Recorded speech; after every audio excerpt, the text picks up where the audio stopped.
اعوذ باللہ من الشیطان الرجیم، بسم اللہ الرحمن الرحیم۔ معزز ناظرین سامعین، آج کا موضوع جو میں نے منتخب کیا ہے وہ ذرا سا پیچیدہ ہے، اور اس کا نام سن کر آپ بھی چونکیں گے۔ موضوع ہے ہمیں عبادت کیوں کرنا چاہیے، یعنی ہمیں عبادت کیوں کرنا چاہیے، کیا اپنے لیے کرنی چاہیے یا الہ کے لیے کرنی چاہیے، یا ہم اپنے نظریہ اسلام پر اپنے لیے عمل کرتے ہیں یا الہ کے لیے عمل کرتے ہیں۔ دیکھیے، میری ویڈیو کو مکمل دیکھنا تو پھر آپ کو بات سمجھ میں آئے گی۔ اگر آپ بیچ میں چھوڑیں گے تو بات آپ کو سمجھ نہیں آئے گی۔ دیکھیے، اگر ہم عبادت الہ کے لیے کرتے ہیں تو اس کا مطلب یہ ہوا کہ الہ میں کچھ کمی ہے، جس کے لیے ہمیں اس کی امداد کرنا پڑ رہی ہے اس کمی کو پورا کرنے کے لیے۔ تو ایسی شخصیت کبھی الہ نہیں ہو سکتی جو دوسروں کی محتاج ہو، یعنی دوسروں کی مدد سے وہ اپنے آپ کو قائم رکھ سکے، وہ الہ کبھی ہو ہی نہیں سکتا۔ لہٰذا اس کا مطلب یہ ہوا کہ عبادت ہم الہ کے لیے نہیں کرتے، تو پھر کس لیے کرتے ہیں؟ یہاں پھر دو سوال ہیں۔ ہمارے لیے ایک مادی زندگی ہے اور ایک روحانی زندگی ہے۔ کیا ہم عبادت اپنی مادی زندگی کو سنوارنے کے لیے کرتے ہیں، اس کو بہتر کرنے کے لیے کرتے ہیں؟ اب آئیے دیکھتے ہیں کہ ہم مادی زندگی کے لیے کرتے ہیں یا روحانی زندگی کے لیے کرتے ہیں۔ اگر ہم عبادت مادی زندگی کے لیے کرتے ہیں تو یہ جہان مادی ہے اور اسے ایک دن فنا ہونا ہے۔ صرف فنا ہونا ہے، تو اگر ہماری عبادت کا مقصد مادی ہے تو اس مقصد کو بھی فنا ہو جانا ہے، اور جس مقصد کو فنا ہو جانا ہے اس کے لیے ہم عبادت کیوں کریں؟ اس کا مطلب یہ ہوا کہ ہماری عبادت کا مقصد مادی مفادات نہیں ہے، مادی حصول نہیں ہے۔ تو پھر رہا روحانی۔ اب دیکھیے روحانی کیسے ہوا۔ دنیا میں بہت سے نظامت پائے جاتے ہیں، بہت سے مذاہب پائے جاتے ہیں، بے شمار ہیں۔ مذہب کیوں وجود میں آتا ہے؟ جب ہم کسی ہستی کو، ماورائی ہستی کو تسلیم کرتے ہیں تو اس تک پہنچنے کے لیے، اس کا تعلق قائم کرنے کے لیے ہمیں کچھ طریقے اختیار کرنے پڑتے ہیں جو دنیا میں موجود ہیں۔ لوگ مختلف طریقے اختیار کرتے ہیں اور انہی کو عبادت کہا جاتا ہے۔ جب انہی کو عبادت کہا جاتا ہے اور ماورائی ہستی کو تسلیم کرنے کے بعد، الہ کو تسلیم کرنے کے بعد، جب ہم یہ جانتے ہیں کہ ہم عبادت اپنے لیے کرتے ہیں، الہ کے لیے ان کے نہیں کرتے، کیونکہ جس کو ہماری عبادت کی ضرورت ہوگی، ہمارے سجدوں کی ضرورت ہوگی، ہمارے شکر کی ضرورت ہوگی، وہ الہ نہیں ہو سکتا۔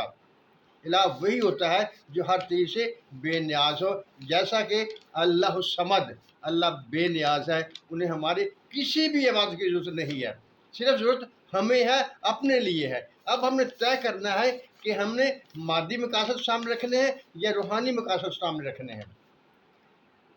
مادی کا مقاصد کا تو میں نے جیسے پہلے بتا دیا کہ یہ سب فنا ہونے والی چیزیں ہیں۔ فنا ہونے والے مقاصد کو حاصل کرنے کے لیے ایسا محنت کرنے کی کوئی ضرورت نہیں ہے۔ جس نے فنا ہو جانا ہے اس کے لیے بندہ محنت کیوں کرے؟ اب رہا روحانی۔ روحانیت کیسے؟ کیا اس کا کوئی ثبوت ہے کہ ہم نے روحانیت کے لیے کوشش کرنی ہے، اور وہ بھی اپنی روحانیت کے لیے، اپنے آپ کو بہتر کرنے کے لیے؟ آپ نے قرآن شریف میں پڑھا ہوگا، میں نے بھی پڑھا ہے۔ کیا اللہ تعالیٰ کہتا ہے لَقَدْ خَلَقْنَا الْإِنسَانَ فِي أَحْسَنِ تَقْوِيمٍ ثُمَّ رَدَدْنَاهُ أَسْفَلَ سَافِلِينَ، یعنی ہم نے انسان کو اچھے طریقے، سب سے بہتر پیدا کیا، سب سے بہتر کمالات دیے، لیکن پھر کیا ہوا؟ ثُمَّ رَدَدْنَاهُ أَسْفَلَ سَافِلِينَ، پھر اسے ہم نے لپیٹ کر سب سے نیچے پھینک دیا۔ یہ ہمارا سفر ہے جو ہم نے اسفل سافلین سے آسن تقویم تک طے کرنا ہے، اور کس مقام پر پہنچنا ہے؟ وَعَلَّمَ الْآدَمَ أَسْمَاءَ كُلَّهَا، اور آدم کو ہم نے تمام اسماء سکھا دیے۔ یہ ہے ہماری منزل، یہ ہے ہمارا مقصد جس کے لیے ہمیں عبادت کی ضرورت ہے، ان طریقوں کی ضرورت ہے جو رب تعالیٰ نے ہمیں بتائے ہیں کہ تم ان رستوں پر چلو گے، ایسے طریقے اختیار کرو گے تو پھر اپنی منزل کو پہنچو گے۔ مقصد صرف ایک ہے، اسفل سافلین سے آسن تقویم تک پہنچنا۔ دیکھیے، جب ہم عبادت کرتے ہیں ہمیں یہ بھی پتہ ہونا چاہیے کہ ہم کس مقام پر پہنچے ہیں، ہمارا سفر جو ہم نے شروع کیا تھا اسی جگہ پر کھڑے ہیں یا کچھ ہم نے فاصلہ طے کر لیا ہے اور اپنے مقصد کے قریب ہو گئے ہیں۔ بہت آسان سا طریقہ ہے، ہر بندہ پرکھ سکتا ہے، یہ جان سکتا ہے۔ دیکھیے، یہ مادی عالم ہے، اگر ہمیں اس کے لیے، اس عالم کے لیے محبت، اس دنیا کی چیزوں کے لیے محبت ہے جو ہم نہیں چھوڑ سکتے، تو ہم ترقی کے سفر پر شروع نہیں ہوئے، ہم اس پر اسی مقام پر کھڑے ہیں جہاں اس مقام سے ہم چلے تھے۔ اگر ہمارے دل میں اس مادی چیزوں کی محبت میں کچھ کمی محسوس ہو، اللہ تعالیٰ کے لیے اس دل میں محبت محسوس ہو، اس کے نبیوں کے لیے دل میں کچھ محبت محسوس ہو، اور دل چاہے کہ ہم ان کے لیے کچھ کریں، ان کی کوشش کریں، ان سے کچھ فیض حاصل کریں، ان سے کوئی امداد حاصل کریں، تو یہ سمجھ لیجئے کہ ہمارا سفر کچھ نہ کچھ آگے بڑھ رہا ہے اور ہم اپنی منزل کو حاصل کر سکتے ہیں۔ جس قدر کوشش کریں گے اسی قدر اپنے مقام کو جلدی حاصل کر لیں گے۔ اللہ تعالیٰ نے ہمارے سامنے بہت سی مثالیں پیش کی ہیں۔ اللہ تعالیٰ نے انبیاء کرام کو بھیجا جو اس مقام پر تھے، آسن تقویم کے مقام پر تھے۔ اس کے بعد جب سلسلہ نبوت ختم ہوا تو اللہ تعالیٰ نے ہم میں سے اولیاء کو پیدا فرمایا۔ اولیاء ہم میں موجود ہیں جو بھی اس آسن تقویم کے مقام پر ہیں، اور یہ ثابت کر کے ہیں کہ آسن تقویم کے مقام تک پہنچا جا سکتا ہے۔ معزز ناظرین سامعین، یہ دنیا فانی ہے، اس نے ختم ہو جانا ہے۔ مادی مفادات کے لیے کوشش کرنا عقل مندی کا تقاضا نہیں ہے۔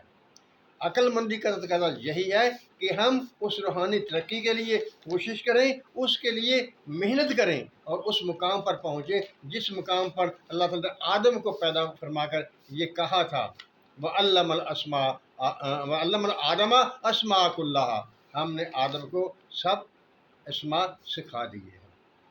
معزز ناظرین سامعین، امید کرتا ہوں آپ میری بات کو سمجھ گئے ہوں گے، اور انشاءاللہ تعالی اللہ تعالیٰ آپ کو بھی توفیق دے گا اور مجھے بھی توفیق دے گا کہ ہم اپنے اس مقام کو حاصل کر سکیں۔ اللہ تعالیٰ ہم سب پر اپنی رحمت کی بارش کرے، آمین۔ اللہ حافظ۔